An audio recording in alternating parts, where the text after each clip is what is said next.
But today, we called you because some important ruling was made by the Kiambu court, which had issued orders against the reconstitution of the IEBC selection panel, itself a product of the IEBC Amendment Act, which is the only statute signed into law following the National Dialogue Committee deliberations. Now that, as we have said before, Azimio had nothing to do with it, and we are not here to talk about Azimio because a lot has been happening within Azimio itself. But for purposes of reconstitution of the IEBC selection panel, it was the Kenya Kwanza coalition side and the Azimio side and others, the faith-based organizations and others. So now we demand that President William Ruto moves with speed to now put in place the 9-person selection panel for the IEBC, leading, of course, into the formation and reconstitution of the IEBC. There can be no other pretense. Others, as I said, were blaming us, and this was not an application in Kiambu. This was a state-sponsored application, and we are happy they have ordered, or whatever it is, a judge in Kiambu. We don't want to criticize that ruling. But now, the other matter in the Court of Appeal by Mr. Augustine Muli can continue because there are no orders. There are no orders in that matter before the Court of Appeal. The orders were only out of the Kiambu court. Therefore, this is a second opportunity, and I spoke about this last time when my good friend Wacha, he still remains my very good friend, by the way, in spite of the talks I've had out there in the West.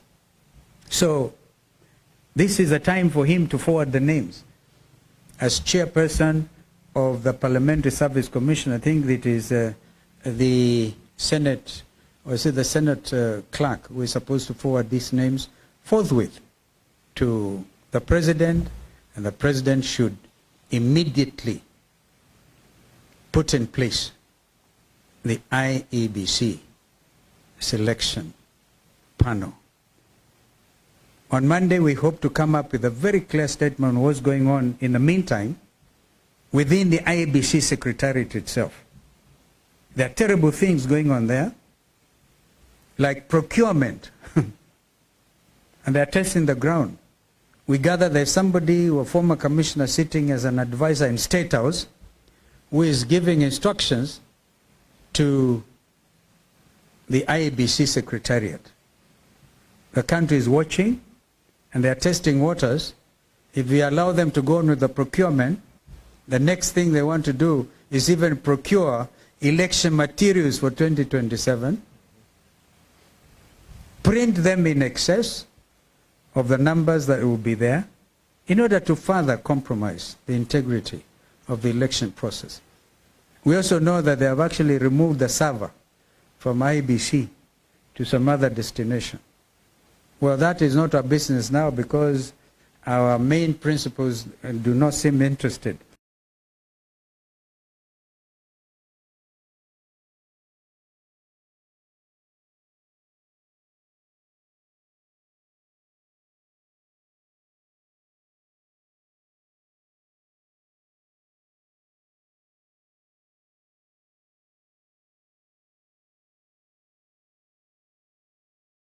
Tume ya uchaguzi ama selection panel ambayo itajihusisha sa na swala la uundaji upya kamati ama tume ya uchaguzi wa Kenya.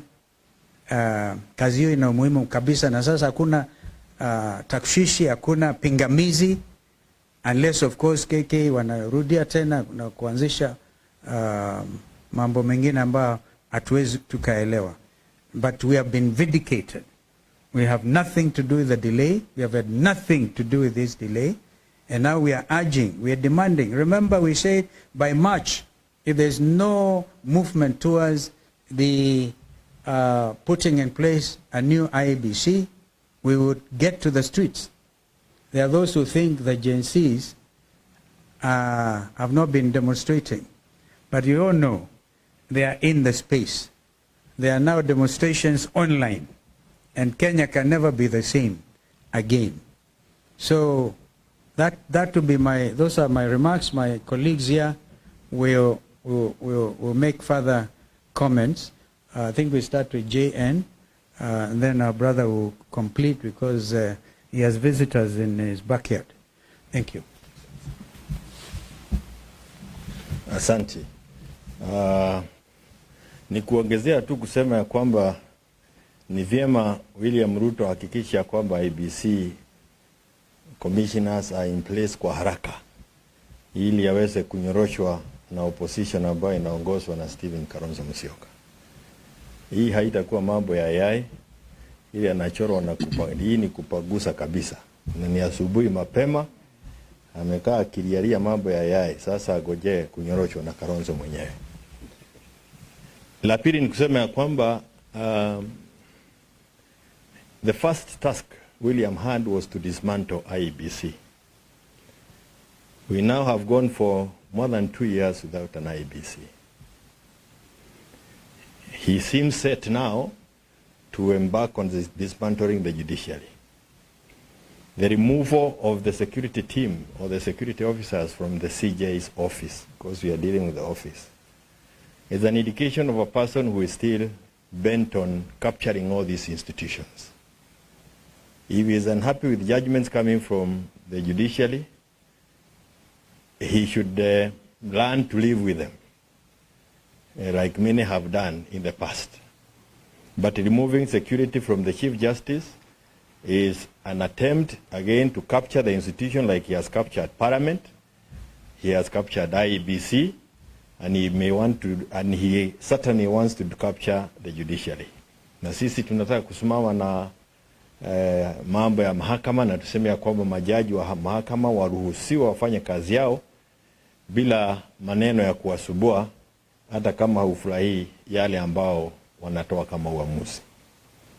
We demand the restatement of the security to the CJ and any other judicial officer whose security has been withdrawn. It is the only thing he can do. Ama pia achorwe.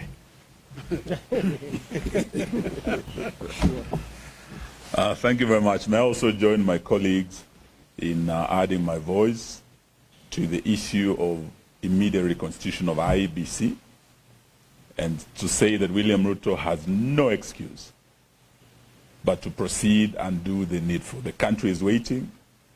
We have started the third year of this administration, and we must start making the necessary preparations for the next elections. And as we prepare for that also, there's a matter of concern in terms of the tone that is being used by our colleagues. And today we want to call on the NCIC. When you listen to our colleagues who have been in Western Kenya for the last 1 week, that tour is being concluded today. The language that has been used is insightful. It's a language that is threatening certain communities and even directly threatening certain individuals. From coming to Western Kenya, I heard one individual say that Honorable Kalonzo should not step in Western Kenya. And this was said by a governor. My good friend Paul Otoma of Busia County made utterances that are insightful, that threatened violence against leaders and a particular community, the Mount Kenya community, which is now being targeted for demonization, for isolation. And this is language we've had before. We remember the 2007 general election and the 2008 post-election violence when language of 41 against 1 was used. The language of Madoa-doa targeting certain communities. As we start entering the final phase of this administration and preparing for the next election, we didn't want to see this kind of language that will start poisoning the air ahead of the election. This is a language that can bring actually pre-election violence, and we have seen it in this country. We've seen election violence in this country, and we've seen post-election violence. And it comes out of language such as this. So we are, even as we challenge Mheshimiwa Ruto to proceed with speed on the reconstitution of IEBC, we also challenge NCIC. We've heard that they are threatening certain individuals. The law is uncharged. We'd like to see Honorable Tuoma, who made similar statements, also charged, and others who have made similar statements. So that's what I want to say today. But as to my colleagues, I want to tell them you are all welcome to Western Kenya. In December, I hosted my colleagues. We had a very good time in Kakamega with Honorable Kalonzo Musyoka. We actually started the year together in Kakamega, in Trans Nzoia, and the people of Western Kenya are people of Mlembe. They are people of peace. They love visitors. And they were able to welcome Honorable Kalonzo very, very well.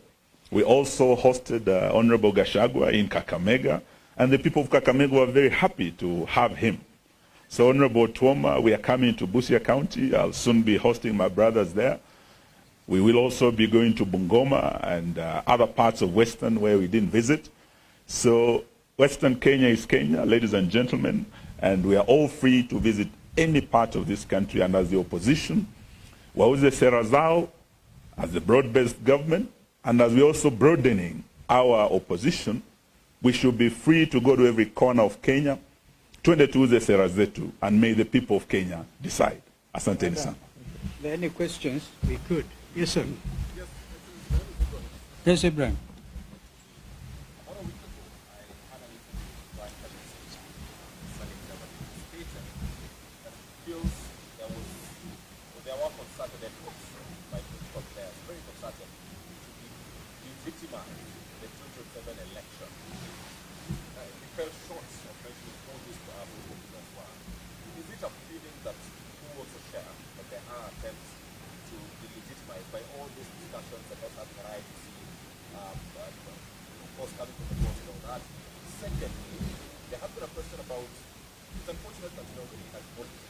campaign season, they have the questions about when Kalonzo Musyoka and his troops are going to hit the ground. The team that you clearly be facing using government budgets is already hitting the ground. Well, first of all, on delegitimizing the 2027 elections or sooner, would you not agree with me that it is them who are delegitimizing it by threatening violence, by refusing to constitute the IEBC, by continuing with abductions? Can you imagine a young Kenyan mother, not so young, this lady was abducted, Joki, for a misdemeanor. You don't, if it's a misdemeanor, you don't abduct. Look at the way that lady was arrested. You see these people in the process of really working up people's emotions, therefore delegitimizing the next contest. So, and if you look at a situation like this IBC, already we're in a crisis because the boundaries review has not been done. And yet, under NADCO, we made specific recommendations that, for example, the period be extended as in JN to 14 or 15 years, within which to carry out boundaries review. But already the country is in breach of a fundamental constitutional obligation. With regard to us, and I agree with you, these guys obviously are campaigning. But as they campaign, I advise them, if indeed they will take my advice, not to show open anger. Yani hasira ya ajabu. Umeiona hasira, kumbukeni hasira ni hasara. Na kiburi, kujipiga kifua, kwa sababu tumesema tu kwamba if a company is in receivership, under receivership, like Mumia Sugar, how does a company under receivership issue bonuses? And therefore Salasia was spot on asking them, where are you getting this money from? First of all, it's very little. And I think Peter Salasia is still waiting to see which of the Mumia Sugar outgrowers have gotten some money in their M-Pesa. Na hiyo inazua hasira. Hasira ya ajabu. Kwa hivyo wajiandae, tunakuja na tuna mipangilio yetu. Actually what we want to do is to come up with rallies which are going to be based on issuance of IDs to the Kenyan youth, the agencies and others, and combine that with the registration of voters. We will not be renting crowds. Have we not seen 1,000 watu 5 chukueni, 1,000 ingine? Did we not see a whole senator dishing out money? Renting a crowd for a head of state? No. We will be coming to the people. But we also telling our Kenyans, chukueni hizo pesa kama kawaida. Kwanza wasema 1,000 kwa watu 5 haitoshi. Na tunajua ni kodi yetu. Chukueni kwa ghadhabu pia, and do like the people of Luanda did, told them off. So I hope I've answered your question. Get the secretariat joining with us, registration of persons coming along with us. We understand that there's no registration of voters going on. In fact, the secretariat itself should be given some little money to do voter education, which is continuous. But we know nothing, absolutely. Therefore, already in breach of the fact that registration of voters is a continuous exercise. That will be our #1 mission, even as we look at the other complications that continue. But the issue of governance to us is so important. Corruption everywhere. Ndio hii kitu inawauma sana. We'll continue to call them out because of what they are doing. Thank you.